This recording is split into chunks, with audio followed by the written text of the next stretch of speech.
Les 5 anecdotes sur les mangaka partie 2. Cette fois, j'en connaissais qu'une seule. C'est la dernière et franchement, elle méritait d'être partagée. Numéro 1, Akira Toriyama, l'auteur de Dragon Ball, a failli ne jamais faire de manga. Au chômage, sans argent, il s'est lancé dans le concours de manga uniquement pour pouvoir se payer des cigarettes. Le manga le plus influent de l'histoire est né de ça. Après, c'était son destin, donc ok. On l'apprend quand même cette anecdote. Deuxième anecdote, Masashi Kishimoto, l'auteur de Naruto, a un frère jumeau qui lui aussi est mangaka, Seishi Kishimoto, qui a publié 666 Satan dans le Weekly Shonen Jump, 2 jumeaux, 2 carrières, 2 mangaka. Ensuite, celle-là elle est sympa, Hiromu Arakawa, l'autrice de Fullmetal Alchemist, a grandi dans une ferme laitière à Hokkaido et bossé comme agricultrice avant de devenir mangaka. Son avatar officiel est une vache à lunettes et elle assume totalement. Bon, c'est une petite anecdote sympathique, ok. En 4, c'est Osamu Tezuka, le père du manga et créateur d'Astro Boy, était médecin diplômé d'université à Osaka.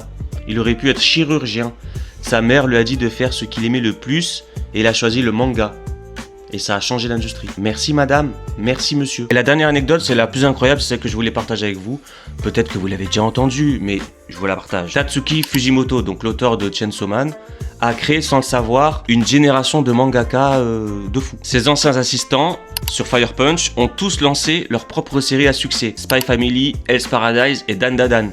3 des plus grands mangas de la nouvelle génération sont nés du même atelier. Moi je trouve ça incroyable. Ça me fait penser un peu à Elon Musk, Jeff Bezos et tout ça. Tu sais, eux aussi ils étaient tous un peu le même crew là et après ils ont tous grandi. Bah là c'est pareil mais chez les mangaka. Donc dis-moi en commentaire si t'en connaissais au moins une et si toi aussi t'as appris quelque chose. Partage la vidéo, abonne-toi si c'est pas déjà fait. Je sors une vidéo par jour sur les animés et les mangas. Merci beaucoup.